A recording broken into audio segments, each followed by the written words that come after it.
Welcome to Your Rights, Your Voice. Family Law Clarity with Ellie Sweeney. Hey everybody, welcome back to an all-new episode of Your Rights, Your Voice, Family Law Clarity with Ellie Sweeney that you see right there. I'm your host, Mike Leon. Ellie's a California family law attorney. She's been serving clients across Los Angeles and Ventura counties. It's got extensive experience guiding business owners, professionals, and high-asset clients through divorce, helping them understand how the law treats business interests during separation. And in today's episode, appropriately named, we're going to be talking about this critical question for entrepreneurs and professionals. Hey, what happens to my business in a divorce? So Ellie, so good to see you. Let's start here at this high level. Under California law, how is it determined whether a business owned by one spouse is considered community property, separate property, or is it a combination of both? Hi, Mike. Thank you for having me. Okay, so let's get into it right away. Anything that you own before marriage is your separate property, right? And anything that you create and acquire during marriage is community property in California.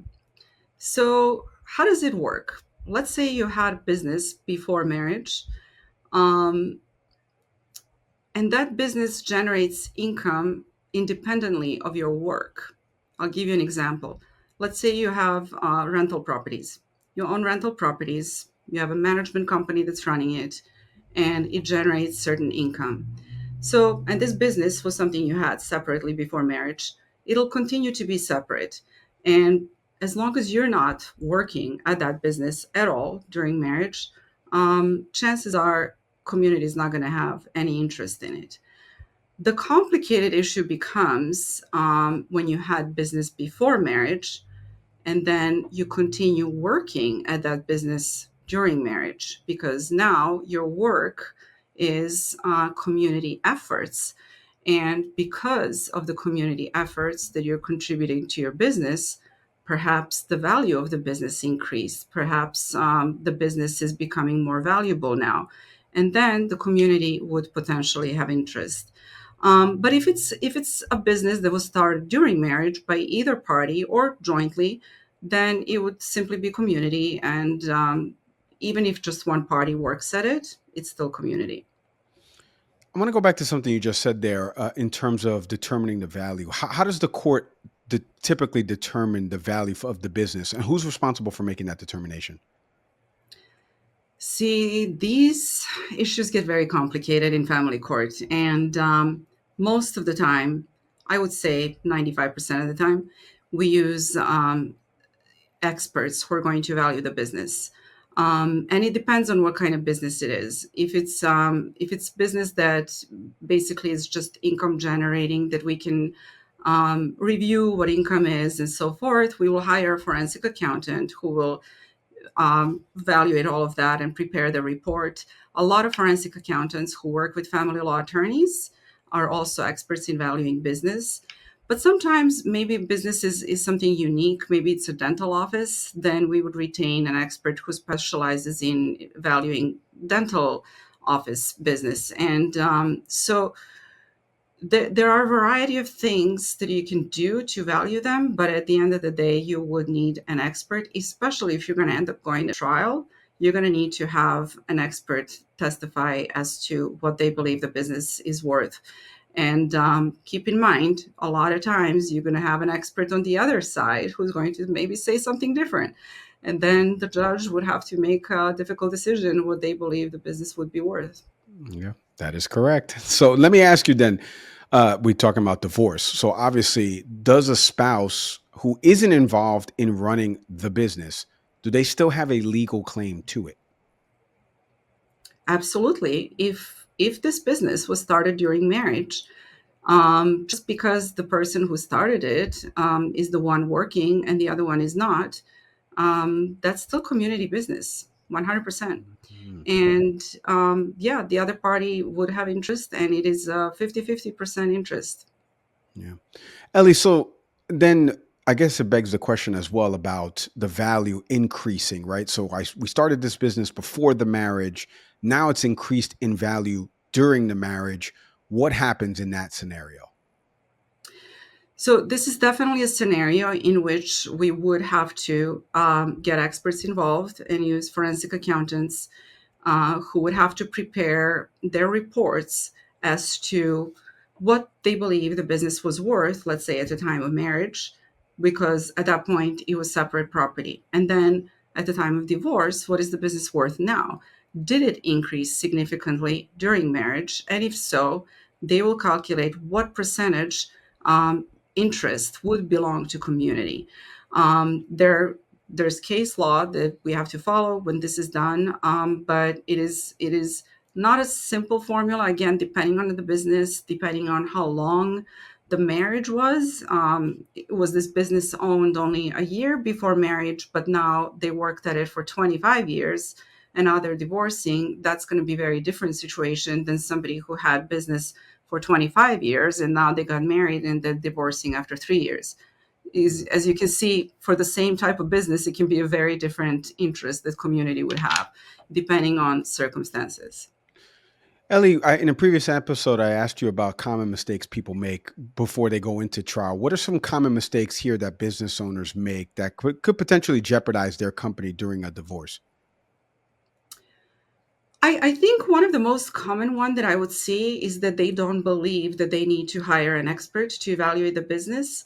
They will find some quick and easy valuation online, or they will say, "Well, it's not worth anything because it's just me working the business." But that is not really true. And if the other party comes with an expert and you didn't have one, chances are the judge is going to take their opinion. So you do need to take this seriously and be prepared. It is not that simple to just say, I don't believe it's worth much or it's not worth much. Sometimes maybe it's not, but we need to make sure. And if the other party is bringing an expert, you should get one too. You know, Ellie, because you're out in Los Angeles, we saw a famous Once Upon a Time, the Dodgers owner, and going through their divorce. So I've been curious when a court divides a business in this divorce proceedings, how does it balance fairly splitting up these assets with keeping the business operating?